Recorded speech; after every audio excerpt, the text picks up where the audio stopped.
Shimshilovis მე-13 დღე პარლამენტთან რეჟიმის მოწინააღმდეგეები, პოლიტიკოსები და აქტივისტები პროტესტის უკიდურეს ფორმას მიმართავენ, ამბობენ, რომ ხნედარიან და საზოგადოებას მოუწოდებენ არ შეეგუონ უსამართლობას. მათი მთავარი მოთხოვნაა გათავისუფლდნენ პოლიტპატიმრები და დაინიშნოს ახალი საპარლამენტო არჩევნები. ლიზი ვეკუა გვერდდება ადგილიდან პირდაპირ ეთერში. ლიზი, გისმენთ. გიორგი, უწყვეტი პროტესტის 347 დღეს და პროტესტის უკიდურესი ფორმის შიმშილობის მე-13 დღეს მოშიმშილეების ჯანმრთელობის მდგომარეობა სტაბილურია. ისინი კვლავ რჩებიან რუსთაველის გამზირზე პარლამენტის წინ და აქ მიმართავენ პროტესტის უკიდურეს ფორმას. მათი მთავარი მოთხოვნები არის უცვლელი, ისინი ითხოვენ ხელახალი არჩევნების ჩანიშვნასა და სინდისის პატიმრების გათავისუფლებას, როგორც ისინი ამბობენ. ახლა მნიშვნელოვანია, რომ რუსთაველის გამზირზე იყოს უწყვეტი პროტესტი, არ შეჩერდეს საპროტესტო ტალღა, რადგან ამ ყველაფრით ქართული ოცნება კიდევ ერთხელ გაიგონებს, რომ ისინი არაპირებენ დანებებას, ბრძოლის შეწყვეტას, მათი მთავარი მოთხოვნების შესრულებამდე.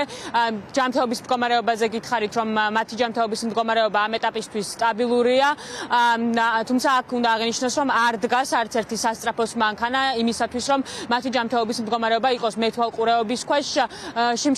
შიმშილობს 8 ადამიანი, პარლამენტის წინ ამ ეტაპზე იმყოფება 7 მათგანი, რადგან ერთ-ერთი მათგანი ბაკურიანის წინასწარი მოთავსების იზოლატორშია დაკავებული გზის გადაკეტვის ბრალდებით და ის იქ აგრძელებს სწორედ პროტესტის უკიდურეს ფორმას. ეს არის პროტესტის მე-13 დღე და თავს მხნედ გრძნობთ, ვითხოვთ ახალ სამართლიან არჩევნებს და პოლიტპატიმრების გათავისუფლებას. ერთმნიშვნელოვნად მიმაჩნია, რომ ის რომ ქვეყანაში არის პოლიტპატიმრები, ეს არ არის მარტო სამართლებრივი და პოლიტიკური პრობლემა, ეს არის ძალიან დიდი მორალური პრობლემა და ხელისუფლება, რომელსაც ყავს პოლიტპატიმრები, ფაქტობრივად ამითი თავის მომავალს ხედავს აი პოლიტპატიმრებში და ძალიან ცუდი არის, როცა ესეთი კონფრონტაციის რეჟიმში გადადეს ნებისმიერი ხელისუფლება. ჩვენ მიგვაჩნია, რომ შეგუება პრორუსულ დიქტატურასთან ჩვენ არ შეგვიძლია, ამიტომ აქცია სწორედ ამ ფორმით დავიწყეთ და ჯერჯერობით არანაირი წინაპირობა არ არის, რომ შევწყვიტოთ. მიმაჩნია, რომ პროტესტი რუსთაველზე უნდა იყოს 24 საათიანი, ჩვენ მაქსიმალურად უწყობთ ამას ხელს, ჩვენი აქ ყოფნით, ჩვენ აქ ვართ 24 საათი და იმედი გვაქვს, რომ ნელ-ნელა ეს პროტესტი კიდევ გაძლიერდება, გაფართოვდება.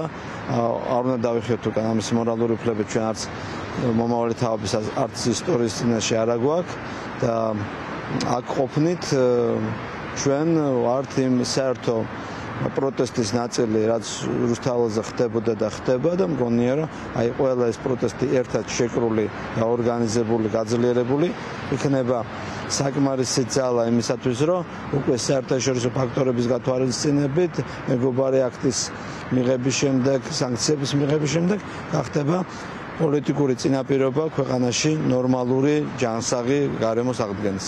როგორც პირობები დღეს არის საერთოდ ადამიანის უფლებები შელახული, ფეხქვეშ გათელილი, სახელმწიფო არ არსებობს, მიტაცებული აქვს სახელმწიფო, მთელი მსოფლიო არ ცნობს ამათ ლეგიტიმაციას და არალეგიტიმური ხელისუფლება ყავდეს და ყველაფერს აკეთებდეს ადამიანების დასაჩაჩანაკებლად და ამ ქვეყნის გასაუბედურებლად, პროტესტი არ გაგიჩნდეს ადამიანს. ეხლა დიდი ხანია ვაპროტესტებთ და სულ ფიქრობდი და რო არ მეშიმშილა არა საკუთარი თავის მიმართ ვიქნებოდი ძალიან უკმაყოფილო, რომ იქნებ ეს გამეკეთებია და მე ძალიან მენანა ამისთვის, რომ იქნებ რაღაც გამოსულიყო. მე მჯერა, რომ ამ პროცესს მოყობა შედეგი. როგორც მოისმინეთ, მოშიმშილეები არაპირებენ შეწყვეტან შიმშილობა, ისინი პროტესტის უკიდურეს ფორმას უკვე მე-13 დღეა მიმართავენ და არ გაჩერდებიან, მანამ სანამ არ გათავისუფლებიან სინდისის პატიმრები და არ ჩაინიშნება ხელახალი არჩევნები.